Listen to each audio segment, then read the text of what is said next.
You ready? Mic check, mic check, mic check. Why you always make the faces? Okay, I'll be professional today. That make you happy if I'm professional today? Hey. It's, It's such a delay. why is oh, I was so confused. I'm like, why am I not moving? I don't feel like the settings that we have are right. Oh, maybe it's catching up. It's catching up. See, boom. Now we're at the time. Really? Yeah, it just has a slight delay. No, it's mad delay. Yeah, I don't know what's going on. Okay, let me see if it lets me change anything. Luckily, nobody's here. I don't know if it'll let me change that stuff. Where did I change it? Settings?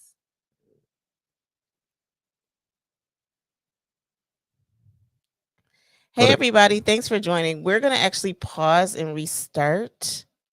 I don't even know if I can do that. Or maybe go to, can I see something? Sure. Hey, everyone. Thanks for joining. Although I think the joining is me, actually. Sheesh. Oh, I know where to change it. I'm sorry. I'm in the wrong place. You're so smart. You didn't even know what you just did. See if it allows me to change it on the fly.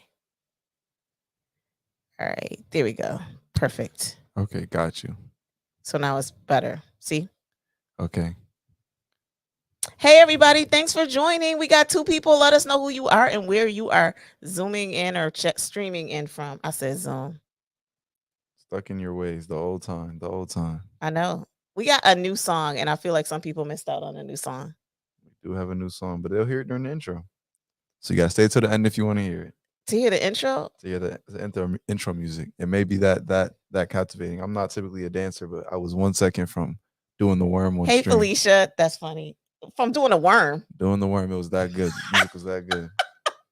Okay, tonight is going to be good, y'all. It's going to be good because the topic for we can't get into the topic. We got 1 minute till we get into the topic. So tag some friends, bring them in. We are going to have a great conversation tonight. We're trying some different things with our whiteboard. As you can see, our live whiteboard is gone and we have a digital whiteboard. We're getting sophisticated. Leveling up.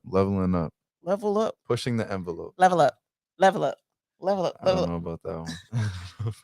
He always leaves me out there, Felicia, like I'm some old person. But today, let me tell you, there was a song on my brain. It was called Last Time That I Checked. And then he told me it wasn't a gospel song. It was one of those songs they remixed it from TikTok to be a gospel version, but the real version was something different. And I was like, what? So he said, nah, Mom, that's not a gospel song. I said, oh, man, I'm still going to listen to it. I think I did listen to it, but I wasn't really listening to the words to know whether or not it could be on my playlist for when I'm working out. Last time that I checked. It just sounds like a good statement. It's a real good statement, but it is not a gospel song, no. It's not? No. You need some I'm sorry, never mind. Okay. I mean, I know I got chapped lips, but I left my chapstick in my vehicle. So okay. So tonight's topic is called How to Connect with Your Kids, but I think it should have been How to Connect with People. Dude, that's not what it's even called. It says how to actually with youth, the do's and don'ts of authenticity. Check out more communication. Okay, all right, cool. You're right. So it's learning how to communicate and connect with the youth. But I think that this is bigger than the youth. I think that connecting with people is something in general. I know I have a habit of it. Connecting with people is something in general. If you're in business, if you're in sales, if you want a deep relationship with family, if you want a better relationship with friends and acquaintances, this all comes down to connecting with them and making them feel like they actually know the real you and you know the true them, right? You want to be in relationships where you can be authentic, but you have to give the space for that to happen. So there requires some changes and some strategies that you can apply to allow that, to give people that space rather than hope that they take it. But I think as we go through tonight, let's just make sure that we infuse in that piece with the youth, because one of the dynamics between us is there is a slight age difference. Yes. Slight. Because last time that I checked. Okay. I'm gonna make that like a sound thing, and I'm gonna press the button. It's gonna say, "Last time that I checked." Oh, I could probably get in trouble for copyright infringement. 100%. Man, okay. Anyway, so when we do talk about it, we're going to put in that specifically parent-child dynamic, because I think that's stuff people want to know.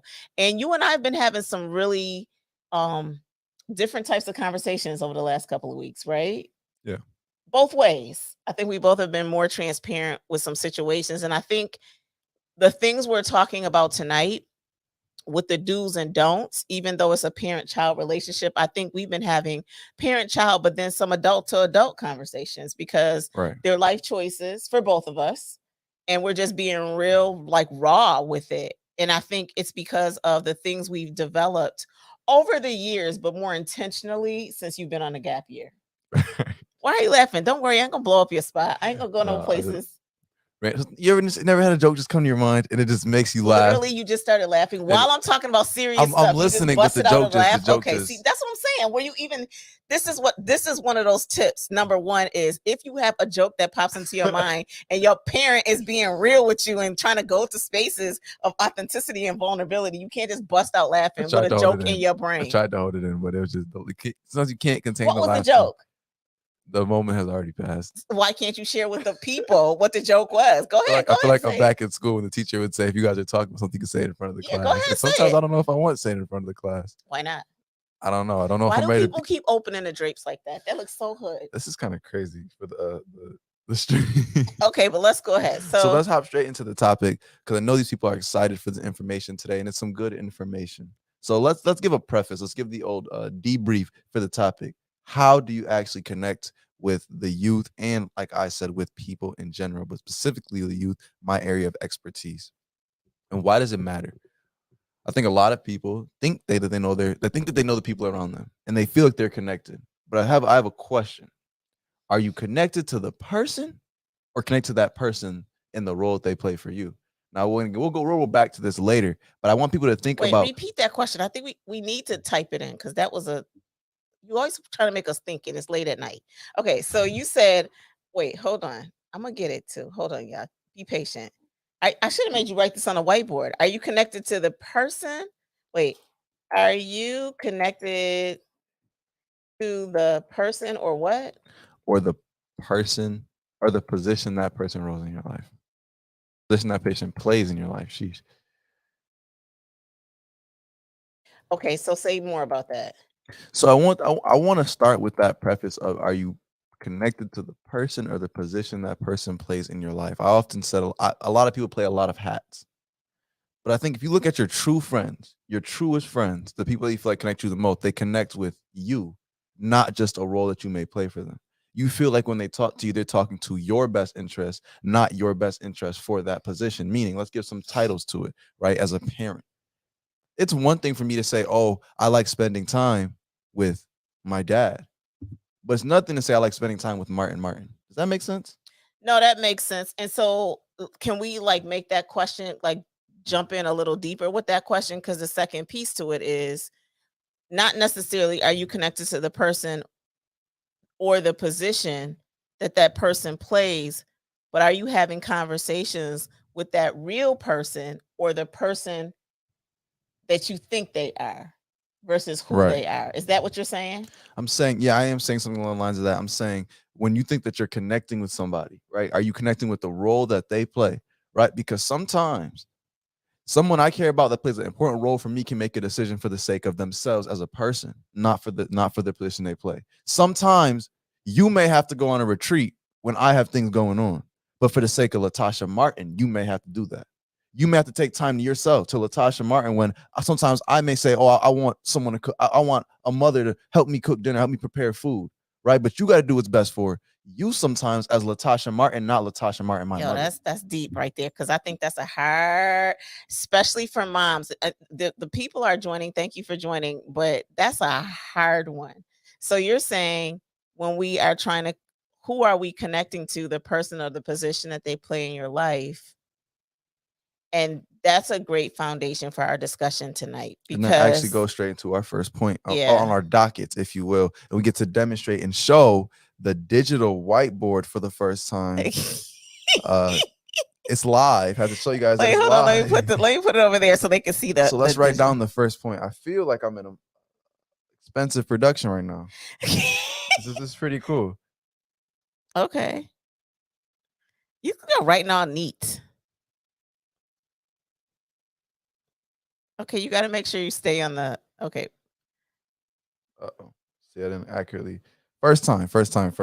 Okay. So as you're writing that, you're saying talk to the person, not the position. Talk to the person, not the position. Okay. Because I found that even when someone plays a position in your life, when you say something that connects to them, their core, their being, it makes them feel appreciated. It makes them feel like you truly know them, and then makes them want to get to know you. You never had that experience, or maybe you felt like someone was using you. You ever feel like someone was using you? You felt like someone's taking advantage. You feel like they're taking advantage of the position you play, but they don't care about your well-being. And I think as parents, that's an easy place to fall into, but and I can't speak from the father perspective. I'm speaking from the mom's perspective. I think sometimes we'll feel like we're not appreciated because sometimes it could feel like kids are taking and taking and taking and taking and taking, and they don't realize that, like, I'm a person too. I'm not just your mom. You only get a gift on Mother's Day type of a relationship where you feel like this is the only time I'm appreciated in this role. My kids don't actually like me. Ooh. Or is that a little too personal? A little cutting too deep for some people, maybe. But I feel like my friends only like me when I have gas in my car. They don't like me for me. I feel like my coworkers only like me when I have time to help them on their assignments, not when I have to take time for myself. And I will say, oh my gosh, I can't even gonna say this on live. I think depending on your personality type, it's easy to fall in that place where it could feel like you're constantly getting the phone calls, but then when you make a phone call, it's not, maybe people aren't picking up the phone. People aren't picking up the phone. Or if they pick up the phone, they're not really focused. They don't feel like they really care about you when it doesn't involve them. Right. And I do have some people in my life that I've had to do some of the things we're talking about today in order to maintain that relationship, because I don't think it's intentional for them to show up that way. But there was a time in my life where I would take that personal. Right. And I would talk about it like, everybody calls me, but when I call somebody, that's why I don't call nobody, and that's where I would go. I'll do it myself, because if I make the phone call, in the past, when I've made the phone call, my hurt, I'm now guarded. So I don't even want to make the phone call. I'll just do it myself. And do you think, I'm going to ask a question, this isn't on what we have written down. Do you think that sometimes people will allow themselves to play a role knowing that they should set boundaries because they feel like if they don't play that role, they'll lose that person? I do. I think so. And as a parent, when it comes to this, I think right now in the society that we work in, I was just having this conversation with someone a few days ago. In the culture that we live in right now, I feel like Gen Z sometimes make absolute statements that could put a parent on alert, because what you keep seeing is, I knew my child, and then that child died by suicide. Right. And so they're like, I don't want that to happen for me. So if my kid makes this statement, I want to be available to them no matter what is going on in my life, because me making myself available, no matter how much of a sacrifice that feels like, is better than planning a funeral. Right. And so, and when we look at the type of kids that we're talking about, I think this kind of like goes back into that other thing we talked about, which is those high achieving children. Like if it's a kid that their behavior is blatantly out there, where you're seeing the evidence of decisions that they're making, I think that's one thing. But I think the parents that are caught off guard the most are when you think everything is good for the positions that y'all serve in each other's lives, and then something gets derailed when a conversation happens or a situation presents itself, and it takes everything off its game when we're talking about that authentic communication. Because you might have thought we do have good communication, and then if there's a missed moment where that communication didn't happen, you're like sitting there looking at yourself as a parent like, man, how did I miss that? Beating yourself up for the role that you have. And I don't even know that kids look at it that way. I think kids, as a kid, I think kids play roles. I think parents, here's the thing what I noticed. We all recognize the danger of child prodigy stories, right? Most child prodigies don't span out, but yet we put kids into these roles to be child prodigies. I'm not saying there's anything wrong with the advanced track. Sometimes you have to push certain kids a little harder. I get that. But as a kid, when you've been getting 90s your whole life, that's part of your role. Right. And so now when you're not able to keep up this role, you feel like you are letting down an expectation that maybe isn't even there. But because it's what you've been doing and what you've been getting success from, similar to a dog, not comparing children to dogs, but I'm saying it's what you've been trained to do as. When I play this role, my parents feel like they love me more. My parents don't yell at me when I play this role, so I'm going to keep playing this role as much as I can. And what happens is when you're playing a role and not being yourself, sometimes eventually the curtain has to close. The act has to end. The play has to end. You can't act forever. And do you think that in the awareness, right? So when we're talking about the do's and don'ts of that authenticity in those roles, I think people get into like rhythms, right? So you're in these rhythms, you're not realizing that there's a trajectory that you're on. So like you're in these rhythms of these roles and you don't realize. So for again, an example that pops into my head, I have other friends that have kids of different ages, and some of the activities that they do with their kids at those ages, I'm like, wow, like I wouldn't have did those activities with my kids at that age. Not knocking that they did, but I was just like, they do realize that this is about to shift. Right. It's about the shift where you don't have that guardianship and ultimate authority the way that you have right now. You need to start shifting. And your dad and I made a decision to make that shift while y'all were still in the house. Right. So when y'all began driving, like I don't even know that we had those like strict curfews for anybody, no matter what some of my kids may say. I don't know that we had any strict curfews in high school with any of y'all because we wanted to release the reins when y'all can make decisions. So now we're having adult conversations like, are you going to meet me at church? Not, you better be in church on Sunday. Like, you coming to church? Because if that foundation was established, then it's kind of like up to you, because guess what? When you leave the house, no one's going to even ask you that question. Am I going to meet you at church? Right. It's just going to be all your choice. And I think sometimes parents forget that when they're trying to have these authentic relationships, because they maintain the positions that don't align with the season of where you are in the parent-child direction, if that makes sense. Right. No curfews. Send this to Olivia and let's see what she thinks. Let's get her opinion on it. I did text her. I did put her. Olivia didn't have a curfew. I didn't know that. I wasn't really aware of that. And I wasn't. Olivia didn't have a curfew. Monique didn't have a curfew, and you didn't have a curfew. You think you had a curfew? No, I didn't. But I had school, so I was home regardless because I had homework. I used to have homework. But anyways, you did have homework. Not here nor there. I think that's a good point, though, right? Talk to the person, and through that freedom, you get a sense of who that person is while you're still living with them. You get to see, okay, if I didn't tell you when to be home, when would you want to be home? Okay, if I didn't tell you to come to church, would you?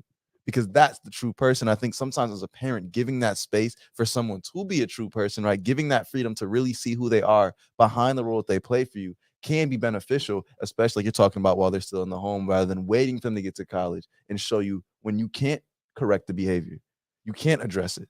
You can't ask questions because you're not seeing it. Right. You're not there anymore. So now you got these kids who played this role all 18 years at home, and now they get their first chance to be themselves because they never really got a chance to be themselves. They get to college and they don't know who they are. And we have people in our lives that we can attest to who may be struggling with these things more than I can count. I know a lot of kids who are saying, I don't even know who I am, and I'm getting through my first year of college, and I really don't even know what I want to do. Or I have friends who are saying I'm actively not doing what I want to do because I'm still playing this role that my parents want me to play. And so to their parents, they think they're connected, but for the people behind the scenes, backstage of that act, we know the truth and we see the strings holding them up. And that's why, too, when going back to some things that you'll see in the dynamics of when kids go away and they come back, it's not a shock that they go away to the military or they go away to college and they come back and they come out. Right. Because if they, and I think, no research on this is just my opinion, I think that if you're not seeing your child for who they are, and when they go away and they don't have that true sense of identity, they could technically too wind up identifying in things that are not even them, because again, they don't even know how to explore who they are, Right. to know how to communicate and stand their ground on that, again, that first point that we have. Right. Learning how to talk to that person, right? Because just as much as we need to learn how to talk to that person, as the person needs to know how to talk to that person and say, what do I truly want? Where direction do I want my life to go to, regardless of where everybody else says? And I think the best exercise I used to do when I was younger was, we'd say, if money was no object, what would you do? And I ask myself that question all the time when I'm doing little moments, especially later in the day or at night. If I'm out, I'll say, man, if I had all the money in the world, what would I be doing differently right now? And the answer has always been travel and stuff like that. But it puts me in a mindset where it allows me to ask my question of what's really important to me. Because if I had all the money in the world and I would travel, why would I then say I want to live in the same spot for the rest of my life? Because clearly those aren't aligning. But my other question to go deeper with that is, and then if you say, if money was not an object, because I just learned this a couple weeks ago, if you say to yourself that money's not an object, then what are you doing to pursue those things when nothing is holding you back? Because at the end of the day, we could say, I don't have the resources to take this trip. But let's just say, for example, with you, if you wanted to go somewhere, you could go to that place. You could DoorDash along the way to make the money. And when you get to wherever it is that you're at, if you're staying with family, you could continue to DoorDash, make your cash for the day. You know what I mean? So Right. I think we need to shift the way we think when it comes to our communication about what we're saying we want, but then what we're actually doing. So let's go. So the first thing you're saying is that first step, which we have here. I don't think that that's accurate, by the way. So if you are here watching us, can you just put in the comments that you're here, because we can't tell if people are here or not right now, because the tracker that's inside of the system is not giving us actual information. So if you're watching or if you're catching this on a replay, make sure you put comments in so we can go back and check those out. So again, when we look at this first topic right here, and let me make it bigger, you're saying talk to the person and not the position. And then the second piece is what?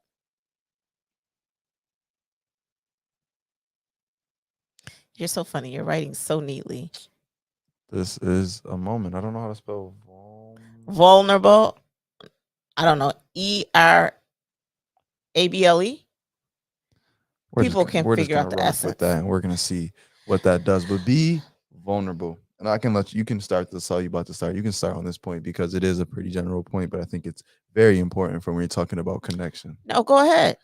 I think vulnerability, it's this old joke, right? I always say being vulnerable. One of the best things you can do if you're nervous on stage for a public announcement is to tell people before you start speaking, right? When you get to the mic, hey guys, bear with me. Why do people always say that? Hey guys, bear with me. I'm a little nervous. It's being vulnerable. And what does it do? When you think about when they say I'm nervous, what does it make you think in your heart? Oh, I've been nervous before. I understand what he's going through. Or to have I feel empathy for like you. I feel like we're going through the same thing. And if he can go through it, we must be more similar than we are alike. Being vulnerable is one of the most underrated aspects to build a true connection with somebody. Because how do we introduce people to our vulnerable spots? It takes time. You got to know me for a while. So when you have someone who's willing to put that on a platter, it makes you more willing to put yours on the platter, because it's give and take. If I'm taking your secret, I feel obligated to give one back. Think about a compliment. Someone said, like, it's called reciprocity. Reciprocity. It's just reciprocity. So by being authentic and being vulnerable, it shows people that that's okay. Because like we talk about, we can control the communication. I can't tell you to be vulnerable, but I can show you that it's okay and encourage you to do so as well. Yeah, and I think that vulnerability is really hard, especially again when you're talking about connecting to your child, because for so many years you're in that role as an expert, or you believe that you are, right? And then there comes a time where you have to let your kids know, like, I'm a person too, and I was 18 before, Right. and I was 13 before, and I was 21 before. Right. And sometimes what parents are trying to protect their kids from is their younger self, versus that little person or that younger person, you have invested in them and they're not you. Right. So trying to protect them from you and not letting them know and be vulnerable about, what it's like to be in those shoes, I think blocks an opportunity for building in a relationship when you're vulnerable. And then even in the dynamics of like like again, dating and marriage, I think that when you're not willing to be vulnerable, like I'm talking about like raw and authentic, depending on how what the dynamics are. Because again, you can only be vulnerable with people that you trust. Like you can't trust your heart and your vulnerability to everybody. Right. So in those relationships, I think that's one of those pieces that if you can communicate, but talk about your vulnerabilities, your fears, your apprehensions, being vulnerable about raw, how are you feeling, or when something is happening. But that's a two-way street, right? I'm not going to be sitting up here being vulnerable with you if you won't be vulnerable with me. Right. And that's, I think, monitoring who you want to connect with, right? Monitor who you want to connect with. This is for people that you want to connect with. You don't need to connect with everybody. You don't. And you shouldn't want to. Because Right. your job isn't for everybody to like you. If people like you, for every person that likes you, that's going to mean that somebody else is going to dislike you, because everybody doesn't like the same things. And if you want to appease everybody, you appease nobody, right? So you're not even being who you are. And you're not even being who you are. So being vulnerable, I think that even when you're talking about, like you said, the dating sphere or the parental sphere or the business sphere, it's very hard to be vulnerable with someone who's portraying perfection, right? And That's why do you not think that? realistic. Because it doesn't feel realistic and it doesn't feel real. We know if you were on the news and you saw a story about a person's life and everything was good, you'd feel like you were missing a side. You'd feel like you were missing a side. You'd say, there's no way everything was good, because whatever you believe in, a lot of faiths don't believe in perfection. And we know for perfection isn't realistic. Everybody has a bad day. That's just what it is. And so when you're hiding those, it feels deceitful. It feels deceptive. Why is this person? Because you know the negative is there. So why aren't they showing it to me? Why should I then show them my scars? That's why it makes it hard, because you know there's always a dark side. But do you also feel like, because I think too, depending again on your experiences with how people use the word weakness, if I feel like you're weak, somebody could say, if you're being vulnerable, yo, you're being a punk to her. Like if you were in a relationship, like you're being a punk to her, or you're being not really so much the woman's side, because I think gender wise, women have a easier way with being vulnerable and touching into our emotions. But I think if a guy is being vulnerable, that feels different. Now, I don't know what that looks like for younger people. Do you feel like with younger people and Gen Z, I think that younger generations, y'all are more vulnerable and authentic and transparent when y'all have your close connections, even when some of those connections to like my generation don't feel worth that. No, I don't know. I don't want to say worth it, but it feels like you shouldn't, like y'all trust too much, when in essence, I don't even know if that's what it is that's happening. I think it comes down to this, and this is the image you could imagine. What's more cool? A firefighter running into a building, or a firefighter turning you to say, I'm terrified, and then running into the building? The vulnerability doesn't make it weak. Weakness and real and authenticity are two very different things, because weakness is letting that negative emotion then dictate your actions. I can tell someone I'm scared and then go do the action. I can tell someone, oh man, I really don't know if this is gonna work, and do it. That's the difference between vulnerability and weakness. You can't let weakness, you can't let fear or vulnerability then be the end all be all. It goes back to my always saying, I tell all my friends, things are only as awkward as you let them be. And weakness is only a weakness if you let it. So when I was on that zip line in Mexico, I thought I was gonna die in the sky. And I was terrified. You're laughing, but that was one of the scariest. Where is Monique? She needs to join. Like that was one of the scariest things for me.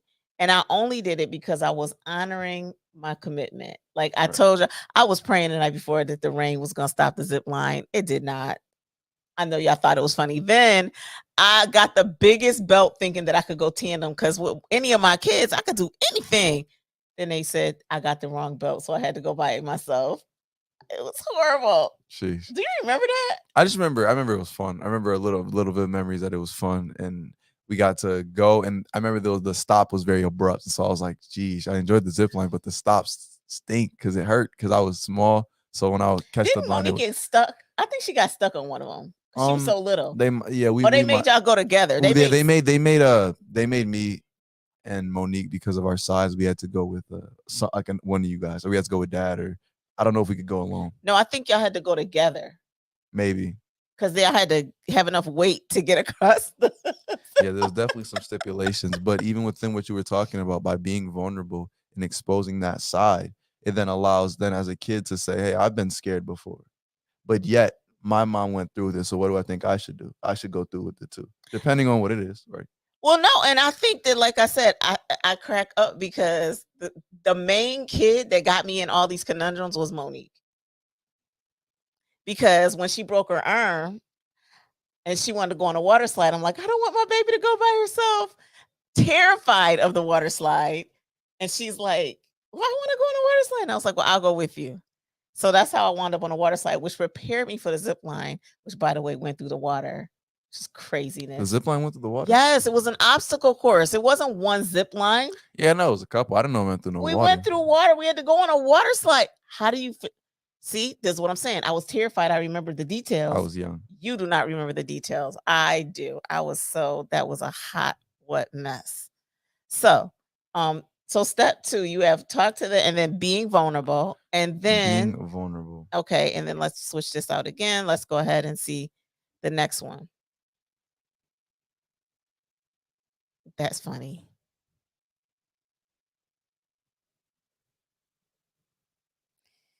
Uh-oh, I think people, hold on. They might be on a different page.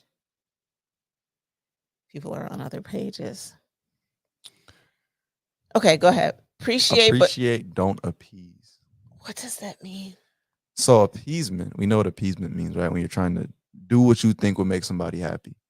But why appreciate, don't appease? Just like how we said being vulnerable is important.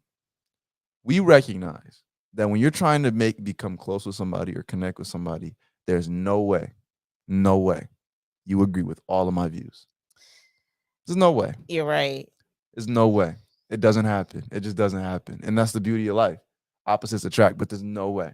So I'm saying to say, if when you spend time with somebody, similar to how someone not being vulnerable makes you know it's inauthentic, somebody who nothing goes wrong with and can never disagree with you, you know it's inauthentic because life just isn't that way. And it feels if they agree with everything that you're saying, I mean, it feels like they don't have any views of their own. Because also as people, we recognize all our stances aren't correct. We have some hot takes, if you will. So you agree with every hot take. I don't feel like you're telling me your true view. And if you're not telling me your true view, why would I tell you my true view? Because it feels like you're holding something back. But do you feel like there are times where you would appease for the sanctity of the relationship? I think it depends on what the action is and how you define it. Appeasement, because the difference between doing a loving action or making a sacrifice and appeasement. A sacrifice is something that I'm willing to give that I may not win from for the sake of love, but it's a choice. Appeasement is when you feel like you have no choice. Appeasement is saying to yourself, I have to agree. And when you feel like you have to agree, is that a choice? And if it's not a choice, does it have the same weight? Is there a difference from being a waiter and bringing someone food and choosing to bring someone food? You feel the difference? It's a choice. And that's the same way that appeasement is different from just appreciating someone else's different view. So where does that appreciation come from? That comes from, I can appreciate how you view differently than me. And I can appreciate and inquire and try to understand your point of view. But that should never make me feel like I'm obligated to agree with it. And so this is an interesting dynamic because I think that some parents would disagree with that statement. I think that that's an evolution that I had to evolve to. But I do feel like there are parents that, because of the dynamics of the relationship, they do feel like they need to appease because they're willing to do anything to have a relationship with that child, as well as it goes the opposite. Like in my head, a name just popped in, 2 names popped in my head. There are kids that will do whatever they can to appease their parents so that they can have some type of a relationship with them. It just got really cold in here. Did you feel it getting cold? Okay. They will do whatever they can to appease that person so that they can have a relationship with it, as well as I even see it sometimes in relationships. People will feel like Shirley. that. I'm sorry. Oops. Hey, how are you? How are you? How are you? Yeah, I feel like they will do things to appease to people to their detriment. Right, because to your point and to that point, if you're a kid who feels like you have to appease your parents, again, going back to our first point, you're playing a role. If you're a parent, feels like you have to appease your kids, you're playing a role. And that's not authentic from either side, because they're not truly interacting with the true version of you, and you're not truly showing them the true version of yourself. And so to that point, when you feel like you have to appease, I think you can disagree. You say, I don't agree with that view. And that doesn't have to have an action attached to it. But okay, so this is where generations come into play, because I feel like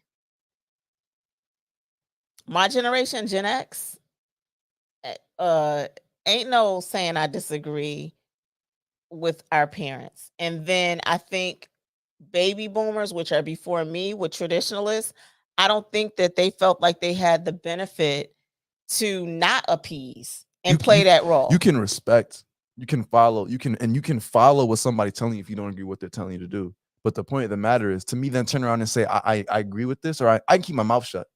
I can keep my mouth shut. If you tell me to do something I don't agree with, I can keep my mouth shut. And I can do it out of respect and out of appreciation for the order and the level we're at, the dynamic of the relationship. Right. That being said, for me to turn around and say, I enjoy this, then I'd be lying. And that's appeasement. And that's the difference. You don't have to agree to do something.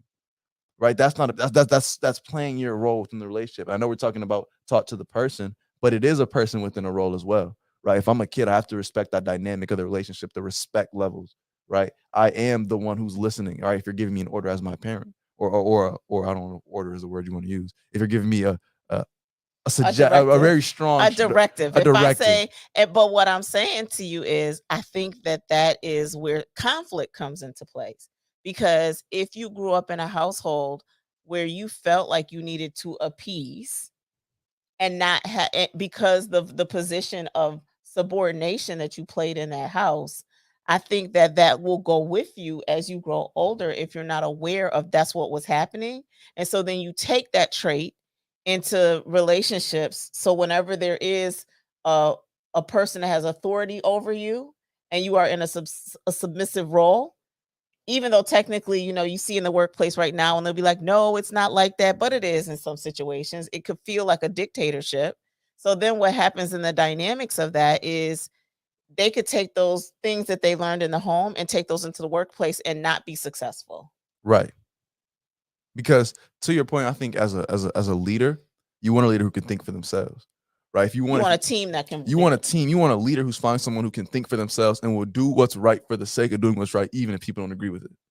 Right. That's what you want in a leader. So, like we said, if you're appeasing constantly everything you agree with, I think as a leader, that's a red flag for me. As a friend, that's a red flag for me, because I know you wouldn't tell me the truth. And that also falls into why is appeasement so dangerous and so toxic towards connections, because like we said, it feels disingenuous. How can I trust you if I can't even trust you're going to tell me how you truly feel? And now you could say, well, what if they really do disagree with everything you say they disagree with? That's fine. But how you agree with it, your logic behind it, those are the things that make it different. You can say, oh, I agree with you, but this is why. Let's say we both like the same sports team. You like it for this player. I could say I like the sports team, but I like it for a different player. Or I like it because of their uniforms. Of the colors. Right. Yeah. I like it because of the colors. There can be different reasons or different logic. When you don't have that own individual logic, it shows to me that you haven't put time into the thought. And rather than admitting that you don't know, being vulnerable, going back to the second step, and rather than being vulnerable, you're choosing to appease me in the sake of some foreign goal. And that makes me question what your motives truly are. So I think that when you break it down like that, people then understand why appreciating someone's views and trying to understand is so much more beneficial than just trying to appease what they want, because that serves as nothing more than a block for that connection being made. Okay. So we have talk to the person and not the position, be vulnerable, appreciate, and don't appease. And so when we think of those 3 key points, which I think are really strong, is then I think another thing that we need to take under consideration is, so when we violate those points that we just made, what kind of things can we do to, she's so funny. Thank you, Michelle. She rewrote that. What can we do when you feel like you're violating the terms? So, okay, now I'm doing those things. I'm talking to the person. I'm being vulnerable. I'm appreciating them. But I feel like the agreements that we made on what that looks like, we're going like out of bounds. So I thought we had agreed we were going to be vulnerable when we talk about this. Oh, you have another one?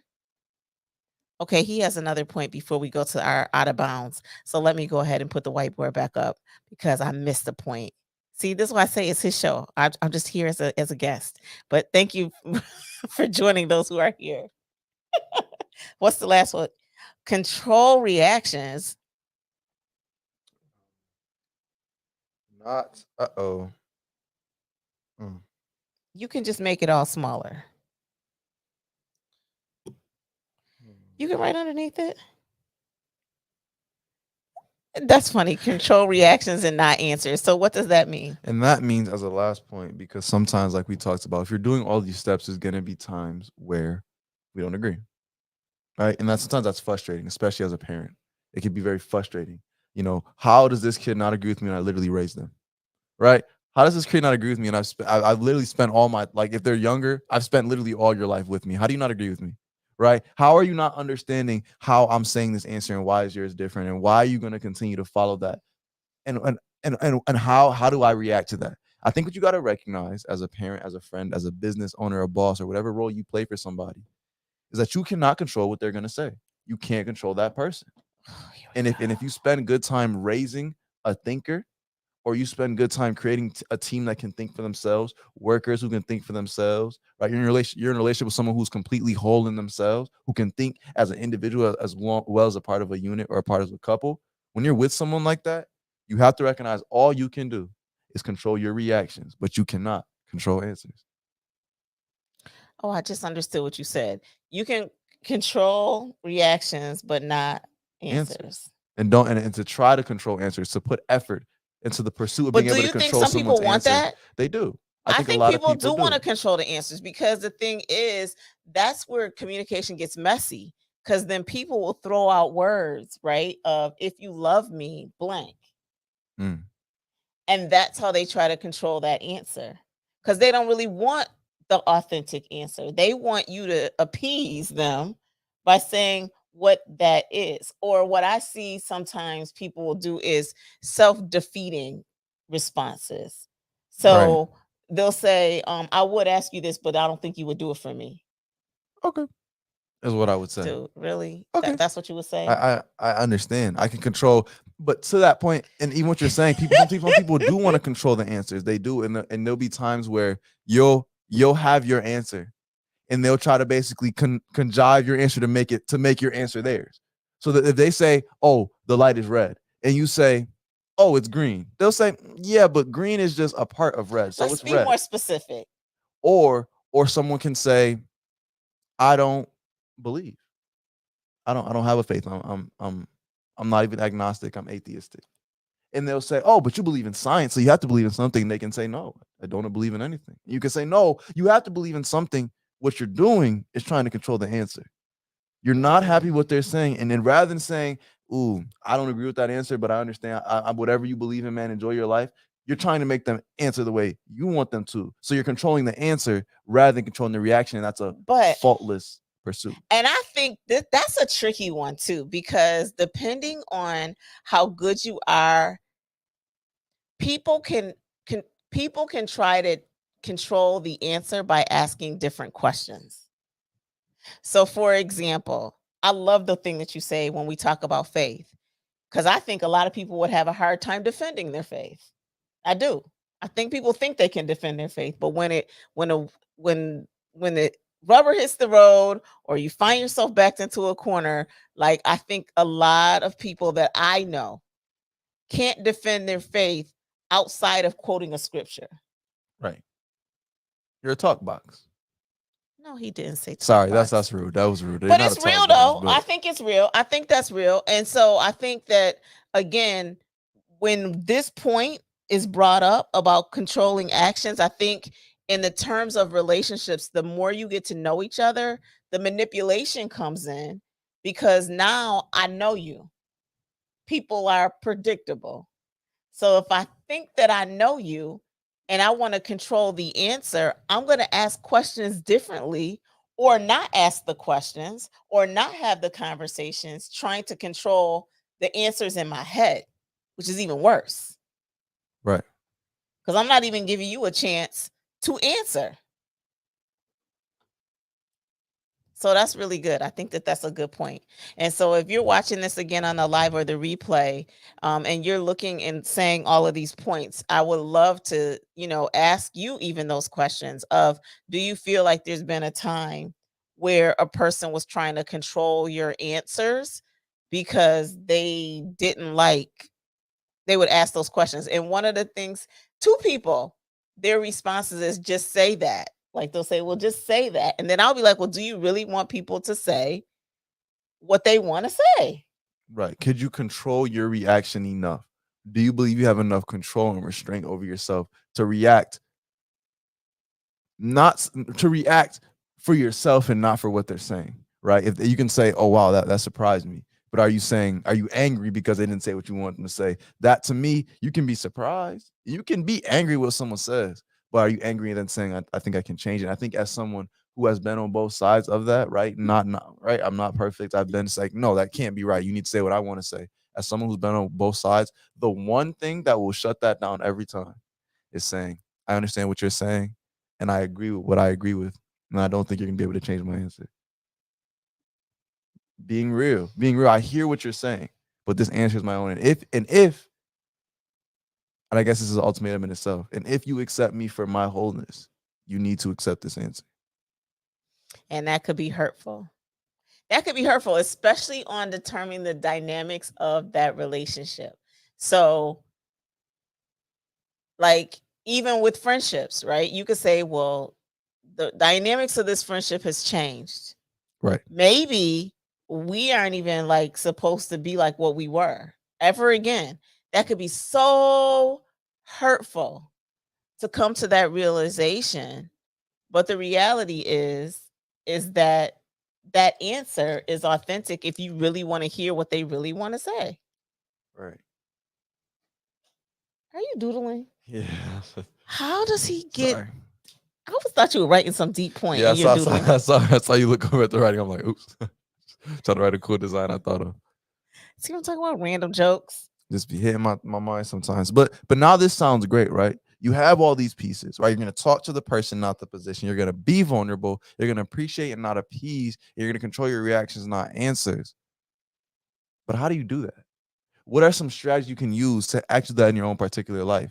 What can you imply? What things can you employ to make these changes happen instead of just being ideas or ideals that you should live on, right? How do you turn those ideas to reality or actualize what we just talked about in a measurable way? Gotta throw that in there. I know. KRS. Right. And I think what we talked about was very good. And I know this was off stream, but find the absolutes. I feel like while you write those things that we should have a little music, but I know you don't like the music when I just be playing random music. Because random music is random. It's not random. Wait, what is going on here? Oh, it's trying to write on the what in the world? Okay, let me come down here. What is happening? Oh, here we go. I'm glad that you find this to be so funny. Did you really find that to be funny? Technical difficulties are funny. See, it's only let it. Are you gonna finish writing your point? That is dope. So the point is finding absolutes. Find the absolutes. And I actually want you to take the lead on this because this was your first this was a strategy that you put down. And I think that the way you described it made sense.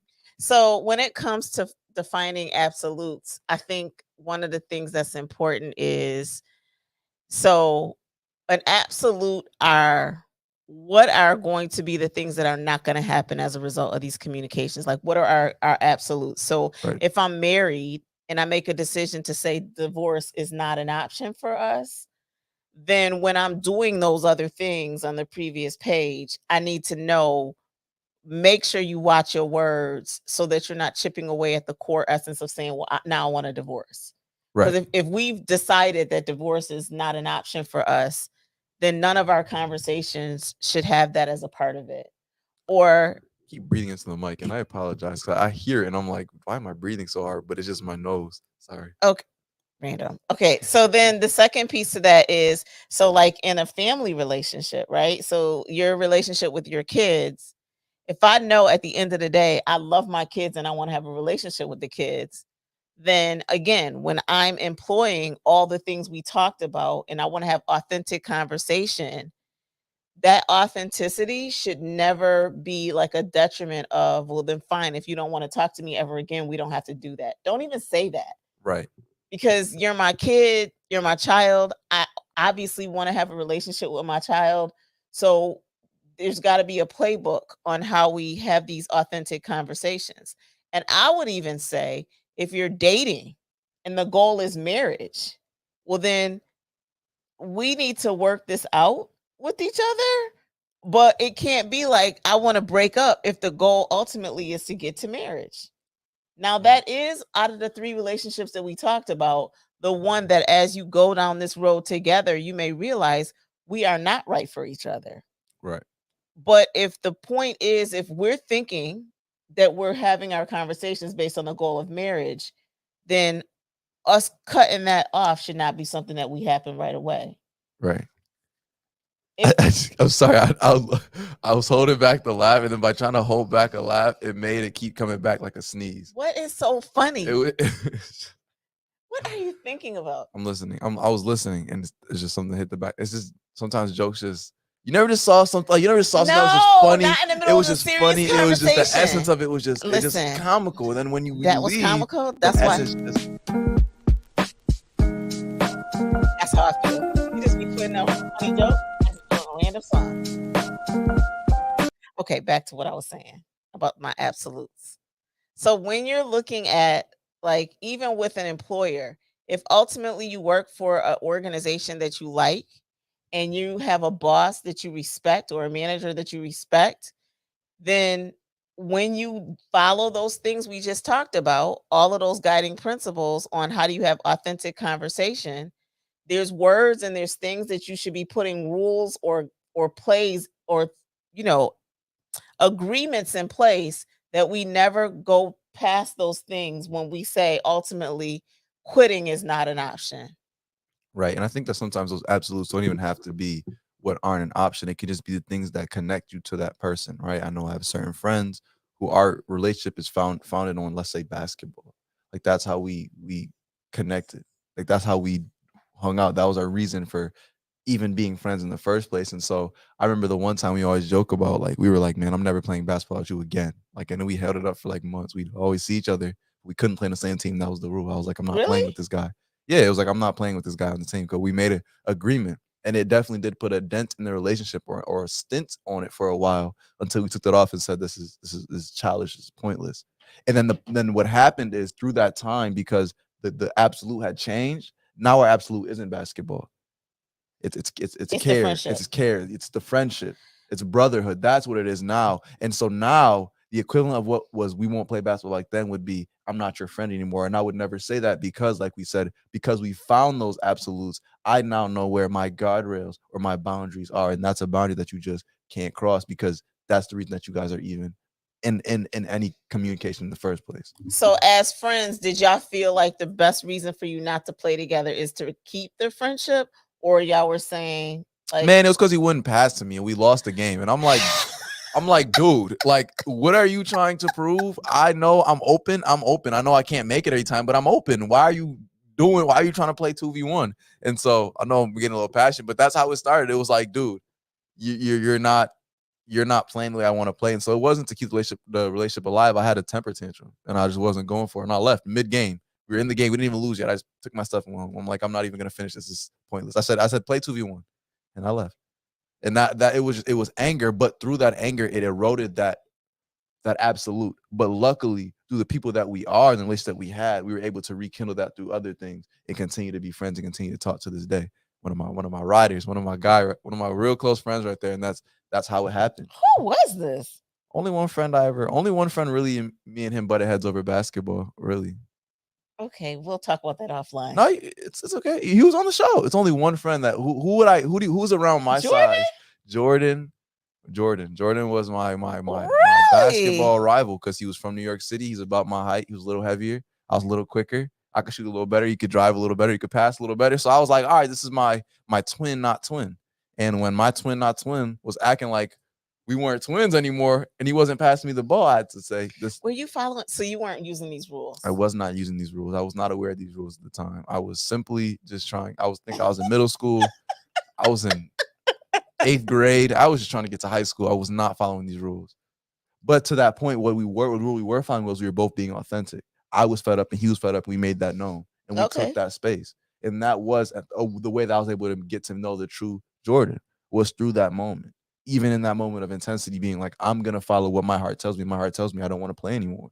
I don't want to do this anymore. Did you leave him at the? Oh no, you were in 8th grade, so you couldn't leave him at the Y. Oh, we weren't at the Y. We were at the park right on the corner because we couldn't even drive, so we couldn't. The Y wasn't happening. We had to go straight to the outside park. We were at the outside courts. And you were like, I'm packing my stuff up and going home. I'm packing my stuff up and I'm going home. And we've had times like that before. We had one time we were playing basketball in the rain, shirtless, over some like it was a movie or something. It was just about winning the game. It was that serious. I was like, man, I'm not going home until I beat you. And he was like, all right. So we're playing. And after a while, the rain went away. And so now our clothes, we're playing with wet clothes. When I'm like, what are we doing? But we finished the game. But by that point, the absolute had changed from basketball to friendship. Okay. No, that's cool. Yeah. And so then the last piece. So what do you do when you stray from those absolutes? What is a skill you can use? So, okay, now we found the absolutes, right? We found the absolutes, and I feel like we're straying from them. Our absolute in this family was love, and I don't feel loved right now. Our absolute in this relationship was transparency, and I feel like we're not being as transparent as we could be. Our absolute in this workplace was teamwork, but I don't really feel like I'm a part of any team right now. What do we do, or what can we do when we feel like we're straying from these absolutes?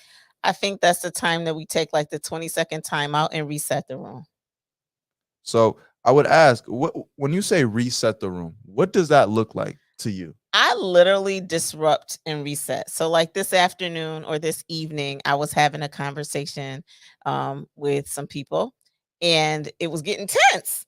That wasn't the reason for the call. Like the call was just like a, hey, I started out on the upbeat, and then I just saw it like slowly creeping into an area of tense, like being intense. And I was like, we're going to take a 20-second. Let's just take a pause. Let's take a pause. I literally say those words, like, let's take a pause. Sometimes if I'm talking to my one friend, I learned this is like 20-second timeout, whatever, some kind of football referee thing. But like, I'll be like, pause. Like, we need to chill. I'm going to have to use some of these skills tomorrow, by the way. I already know in advance. But I will be disruptive to reset the room. Really? A smiley face? Okay, this kid cannot stay focused for the live, so we need to wrap this up soon. But anyways, I do say like reset the room, or even if we're having, and I'm not professionally, I would say I'm excellent at that. Excellent at resetting. I think in the dynamics of certain relationships, I think I'm excellent at that. At home, yikes. No, I'm playing. No, I'm not as good because I feel like there's more emotions than logic. And that's where resetting the room becomes even more important for me. But it's hard though. It's way more difficult because it's not that you don't know how to reset the room. It's that sometimes you're so far gone, you forget. You forget what these absolutes are. And so I think that's why the closer and the more in tune you can become with the absolutes, the better you'll become at resetting the room, because you can ask yourself, whoa. This is so far from our absolutes. This is so far from what we said this was built on. This isn't what we agreed to. This isn't even. I think you're better at that with the home. You're better with that at the house. I'm not as good at that. That's because, to your point, and I think that the people you spend the most time with, I think it gets exhaustive to have to reset. Like I feel sometimes that the resets should be. You ever seen like people play a duet on a piano that play together a lot? I'm sorry, I just yawned. I'm sorry. I know you just gone. You're not even here with us today. I'm listening. You ever seen people that play like a duet on a piano, or if you ever seen like a band that plays together? Or I use right now most often is like the praise team on Sunday. People just know how to pick up and connect and reset and get in and do. I feel like with personal relationships, like first tier family, or first, like, kids and parents and all of that thing. I'm not a person that likes to consistently repeat themselves. So I feel like the closer it is, you should know me well enough that we naturally go into the reset. But maybe that's a teachable Or moment for what today. are some other ways to reset the room? I know a great way I like to reset the room. I don't have to always say the words, let's reset the room. I may just take a pause. You can't argue with yourself. So if I'm not responding to your question, you gotta wait. So if I But what happens, but sometimes the dynamics, and specifically for our house, is if you take the pause, then people will walk away. oh no, or people will jump into the conversation and continue talking. But that being said, again, they can only talk for so long. You can only talk for so long. And eventually you have to stop. And when you stop and you don't hear someone jump back immediately back at you and attack, and they say, all of that's you gotta yours. wait. You gotta wait a little bit. And when you wait, that's resetting the room, because it's very hard to sit there and just, you ever try to just be mad for a long period of time where you're just, No, it because doesn't work. It doesn't work. no, because I think the thing is, see, this is a very important piece when you come to relationships. I think that through time, you're not at that level, but you are feeling that way. But you've conditioned yourself to just be like, and I could be mad as sin, like just mad, but like, yeah. So I think that is something that I need to practice more in those personal relationships, of how do you do those that reset the room, versus again how easy it is for me with the professional. right. And I think that's a good way to summarize it, right? This whole point. And even going back to the whole points in a larger summary, I think we talked about a lot today. A lot that can be very, very valuable, starting with the top of talk to the person, not the position. Understand what someone's true core is, not the core that you see when you interact with them, right? See past what they do for you and the things that they do for you specifically in your life, the role that they play in their life, and look into what role do they play in their own lives. Where do they want to go? And sometimes you're not a part of that picture, or sometimes you are. But the real point is, people will connect more with you when you connect with them for who they truly are, not for what they are for you. Being vulnerable, right? Being willing to put your things on your sleeve, wear your heart on your sleeve, because you know when you show someone your heart, people feel obligated to show theirs back or feel comfortable showing theirs back, right? Not, but perfection is hard to relate to. It's hard to relate to a robot. They don't have emotions. Emotions aren't always pretty. Sometimes they have a dark side. But to not acknowledge that, or to feign or act away from that, feels deceitful, and it hinders connection. Appreciate, don't appease. Right? Everything can't be rainbow and sunshines all the time. You can't agree with everything I'm saying because you're not me, and we know that. And so when you, again, same thing going with being vulnerable, and you constantly appease instead of appreciate, I can see where you're coming from and still not agree. And in my non-agreeable and not in my non-agreement, I can still be kind and still be nice. But I can make my not agreeing known and Right. say I don't agree. But I'm going to continue to do this because I care about you more than just the role you play for me, right? Counteracting and showing how these all coincide. The last one being control reactions, not answers. To get mad at what someone said is pointless, but you can control your reaction to it. You can't. We can't force people to say what we want them to say, because that's not truly them. So the best thing you can do is give someone a fair chance to truly give their opinion and to control your reaction, but never try to control their answer. And how do you do that? Is by finding the absolutes, finding what creates the reason for being the relationship, whether it's a love, a hobby, care, or common interest, whatever that reason for the relationship being together is. Find those absolutes and learn how to reset the room to stay focused on them, right? Yelling is not showing the love that we say this relationship was built on, right? Right. Isolation or alienation is not showing the teamwork that you claim this team has. And forgetting my birthday isn't showing, or that's kind of not really applicable, but resetting the room, right? Not forgetting your birthday, but not being able to extend a hand of help isn't showing me the brotherhood that this friendship you're saying was built on. And so I think that when you take those all in a whole, that's how you connect with somebody. That is, and that's how you do it. And you find those absolutes and you live by them. If we know our absolute is that we just care about each other, I'm going to show you that through what I do, through what I say, and through what I believe. Now, I think it's a very special moment, right? The live stream is coming to an end. We did the recap, but I have something special prepared today that I want Oh to yeah, the I want keynote. to put on the live. I have a keynote. I have another one. Okay. We did the Mayor Brown speech sample, and I was inspired to write a different one. Now this one is focused on a little different. It's not a Byron Brown piece. It's not a piece for anybody. It's actually my title, my first keynote by Austin Martin. It's called "The Flame of a Dream." Okay. I feel like we should do like a transition point because last week it was hard for me to figure out the piece with the keynote. So now the keynote.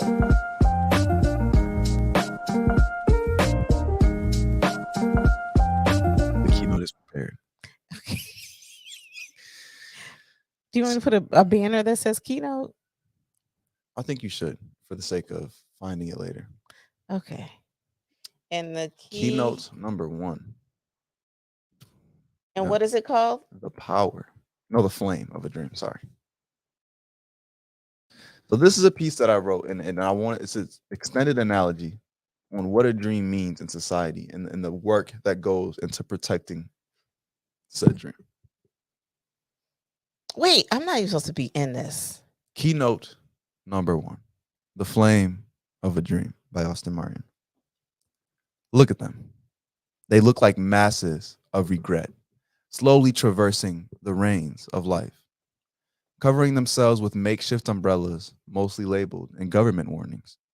Aimless wanderers forced to walk in the unrelenting torrent that comes with reality. Bills, errands, jobs, and relationships turn this journey of life to little more than bumper cars. I mean, sure, you're free to drive, but with so many things coercing your direction, are you really in control or being steered by your responsibilities?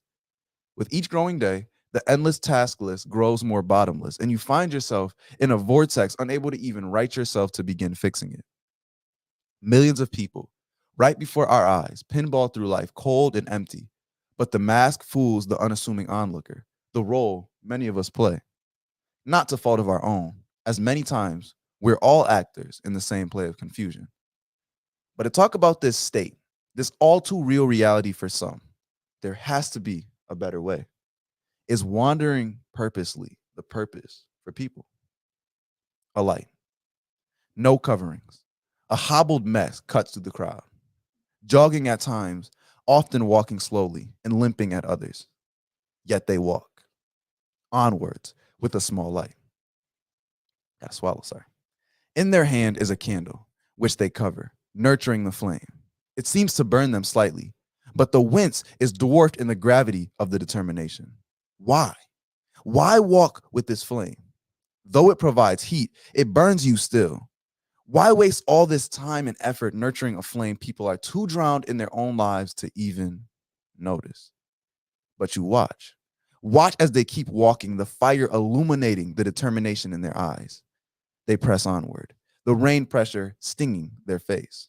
They continue, motivated and focused, sacrificing comfort in the pursuit of something greater. They keep moving onward, running now, the pace beginning to quicken. They persist, pulling energy from deep to continue as the flame burns brighter than ever. Warm and with a fiery zeal, they run faster, pressing with the knowledge that the gift, the goal at which they have burned, limped, and tried for, lies near. They stumble onto their goal, beaten, battered, and bested, but never defeated. A fireplace. They set the candle flame into the wood, and the light illuminates the area. They call for family and friends, loved ones and strangers to crowd the fire, to be warm in the spite of their burning palms, a sacrifice they made in an effort to provide for something bigger than themselves, bigger than the time they know, a light bound to light the candles of the next youth, some destined to be snuffed out by the waters of life, others unable to make the journey, being forced into difficult choices with difficult circumstances. Only few willing to burn, willing to focus and strive, and determined to nurture that flame will ever make it far enough to make that flame a fire. In this ocean we are called to walk, we have a candle. Our dream, our passion, our purpose. This light hurts, drives others to laugh and mock the dreams we have, often unable to be explained, but equally unable to be ignored. Many give up, choosing to put out the candle for comfort. They turn from the only heat source, telling themselves the heat is too hot to bear. They mask the cold with an umbrella, for maybe avoiding the rain is better than facing it. Though out, the candle remains, waiting for a spark to arise. But for those few dreamers, the ones who nurture the flame, facing the insults with insubordination, listening only to the flame which keeps them warm, they press on. And as they continue to work, they pick up steam. The flame welcomes this progress with a brighter burn. The flame burns more than ever, consuming more and more of your life in a pursuit of this goal. But despite the heat, you press on, following this dream until you finally reach it. You make the dream a reality and drop the candle into the flame. The heat is no longer your own. No, not your own, but far greater. The heat warms the lives of others, making them finally able to remove the umbrella, set down the umbrella, and pick up their own candle, remembering just how bright it burned and just how much they didn't actually mind the heat. I'm not saying you have to pick up your candle. Sometimes in life, all you have is an umbrella, and I salute those travelers who traverse as such. But for those lucky few, those who burn for more, I beg you, light up your candle once more, because I know that despite this terrible torrent of life, this unrelenting vortex that throws you around more than we admit, I know that if we all burn our candles brightly, with all that light and all that heat, the rain won't be nearly as bad.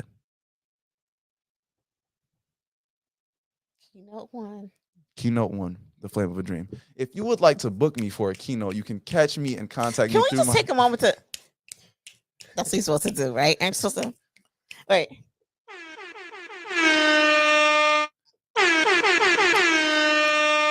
Okay. You can finish your public service announcements. That was really a public service announcement. I wanted to put that on the stream and give you guys a first chance to see it before I even posted it or filmed it. Thank you, Ms. Sam. And I'm glad that hopefully in the replay, some of you guys can watch this and get a chance to hear the full speech. I have a passion for these and I enjoy them. And like I was kind of saying earlier, as a joke, but not a joke, I do keynotes. And if you were interested in contacting me or reaching out just as an inquiry to do one, you can reach out or contact me through info@austinvaughnmartin.com, which you can find more things as long as blogs and some videos on my website at www.austinvaughnmartin.com. All right. Well, I love the keynote at the end. So powerful. And so what I've been doing, even though, like I said, we did take the snippet out from last week to the mayor, and it's on his YouTube channel, and we're asking people to tag so that Mayor Brown can see it. But I think the other piece that you are really good at is that if you need someone to help you be a speech writer, that's not a cheat. Actually, people hire speech writers all the time. So I think you're really good at that. So I know you like to deliver the keynotes, but you can also create, the content for someone that needs a speech writer.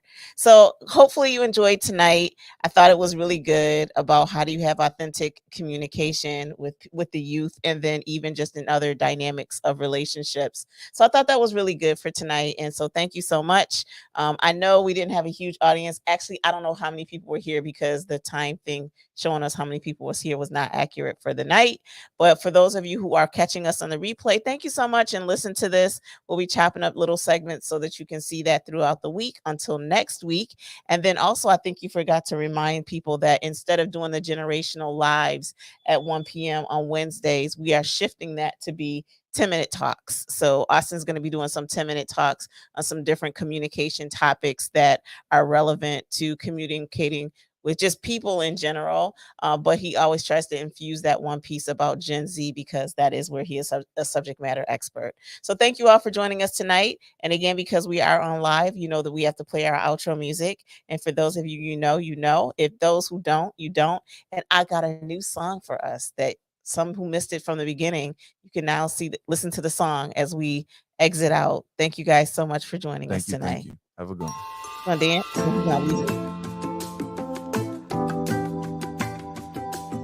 You should have had the song while you were talking. Oh, yeah.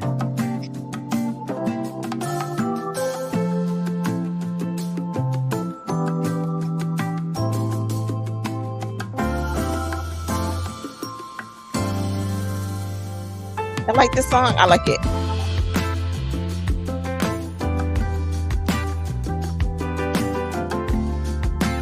Have a great night, everybody. God bless y'all. See, they like this song. Oh. He is never feeling the song. Only I am feeling the song. I was telling you this. He's not even paying attention. All night, he was on tangents in his mind.